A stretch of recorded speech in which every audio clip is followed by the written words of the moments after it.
O alto comando alemão pretendia dar início à ofensiva em 12 de fevereiro.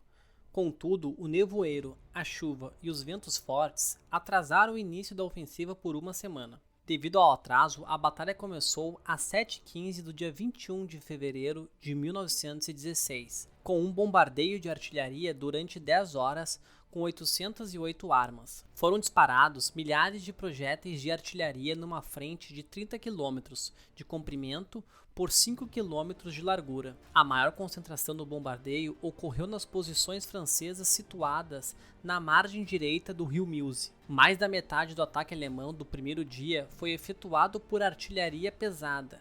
O armamento mais numeroso de artilharia usavam os projéteis de 150 e 200 milímetros.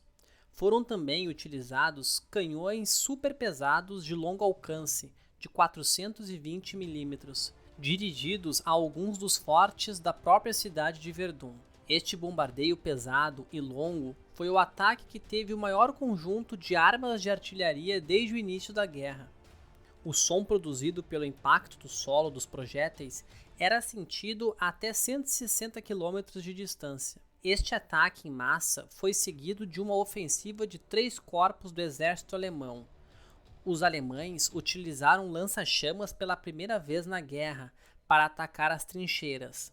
As novas tropas especiais seguiam de perto com espingardas e granadas de mão para atacar as defesas restantes. A tática de choque, que combinava artilharia e infantaria em larga escala, apanhou de surpresa os franceses, fazendo eles perderem muito terreno no início. O bombardeio pulverizou por completo as trincheiras francesas, linhas telefônicas e posições de metralhadoras. Como a infantaria sofreu pesadas baixas, as tropas de choque dos alemães avançaram, embora os poucos sobreviventes franceses tenham continuado a resistir em todos os lados. No final do primeiro dia, as tropas de assalto alemãs tinham sofrido apenas 600 baixas. Em 22 de fevereiro, as tropas especiais germânicas tinham avançado 5 quilômetros e capturado uma região perto da vila de Flabas. Após 2 batalhões franceses comandados pelo coronel Émile Driant lhes terem feito frente durante 2 dias e forçando eles a recuar. Mais tarde, neste dia, o coronel Driant foi morto com sua espingarda na mão ao combater com a 56ª e 59º Batalhões de caçadores a pé. Apenas alguns conseguiram escapar. Por falta de comunicação, só agora que o alto comando francês percebeu a gravidade do ataque. Os alemães capturaram a vila de Haumont, mas as forças francesas conseguiram neutralizar um ataque alemão à vila de Bois-d'Ardebois. Em 23 de fevereiro, um ataque francês a Bois-de-Caux foi anulado pelos alemães. Os duros combates continuaram nesses vilarejos, mas os alemães conseguiram cercar as defesas francesas e capturar essa posição. Os alemães também sofreram muitas baixas durante esses ataques. As forças francesas mantiveram o controle da vila de Saint-Monil, apesar dos difíceis combates. Contudo, as tropas de choque alemãs continuaram a expulsar a infantaria francesa de sua primeira linha de defesa. No dia 24 de fevereiro, os homens foram forçados a abandonar a segunda linha de defesa, mas foram salvos por um outro grupo que era liderado pelo general Balfourier. Castelnau informou seu comandante-chefe, o general Joffre, de que o segundo exército francês, comandado pelo general Philippe Pétain, deveria ser mobilizado urgentemente para reforçar o setor de Verdun.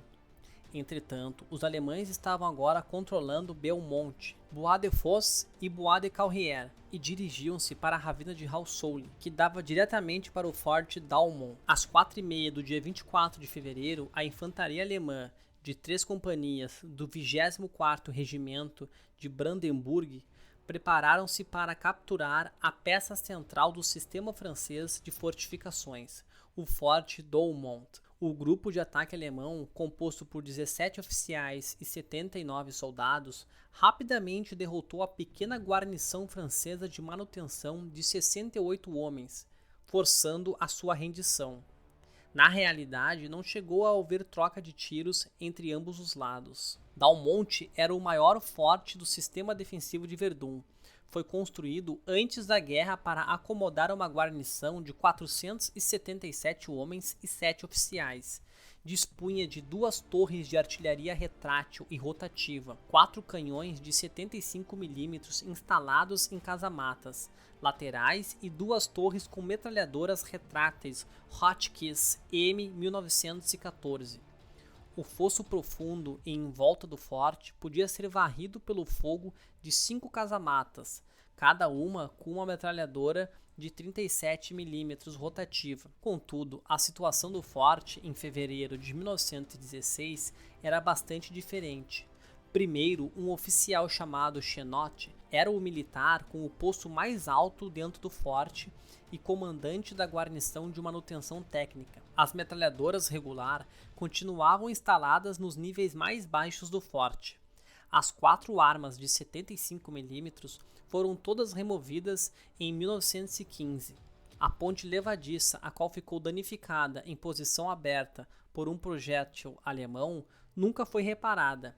As paredes que protegiam os fossos do forte e que dispunham de canhões rotativos Hotchkiss foram deixados ao abandono e assim ficaram sem qualquer tipo de proteção contra a entrada dos alemães. Mais de 900 quilos de cargas explosivas já tinham sido colocadas dentro do forte para eventualmente o demolir. Foram estimados em cerca de 100 mil baixas francesas as consequências por estes atos de negligência, que podem ser atribuídos à decisão tomada em julho de 1915 de desarmar os fortes de Verdun. Castelnau nomeou o general Philippe Pétain para comandante da área de Verdun e deu ordens para mobilizar o 2º Exército francês para esse setor da batalha. Pétain tomou posse em 25 de fevereiro, nomeando o coronel Maurice de Barescut como responsável pelo setor de Verdun. Outro conhecido do general, o coronel Bernard Sennery, ficou responsável pela parte operacional. Pétain decidiu que as guarnições das fortalezas de Verdun tinham que receber reforços para formar os principais baluartes de uma nova defesa. Elaborou novas linhas de resistência em ambas as margens do rio Meuse e deu ordens para estabelecer uma posição de barragem ao longo de várias cidades e vilarejos. A linha Bras-Douaumont foi dividida em 4 setores, cada uma com novos soldados franceses. A sua principal tarefa era retardar os avanços alemães com contra-ataques. Em 29 de fevereiro, o ataque alemão foi bloqueado por uma forte nevasca e por uma dura defesa do 33º Regimento de Infantaria, que tinha sido comandado pelo próprio Pétain, anos antes da guerra. O capitão Charles de Gaulle, futuro presidente e líder da França Livre, era comandante de uma companhia nesse regimento e foi ferido e feito prisioneiro perto de Douaumont durante a batalha. Com isso, deu tempo para os franceses mobilizar 90 mil e 21 mil toneladas de munições desde Bar-le-Duc até Verdun. Toda esta logística foi efetuada dia e noite por caminhões ao longo de uma estrada do interior. A linha férrea que atravessava Verdun antes da guerra foi desativada em 1915. Se você gostou da segunda parte do vídeo sobre a Batalha de Verdun, não se esqueça de deixar um like e se inscrever no canal. Grande abraço a todos!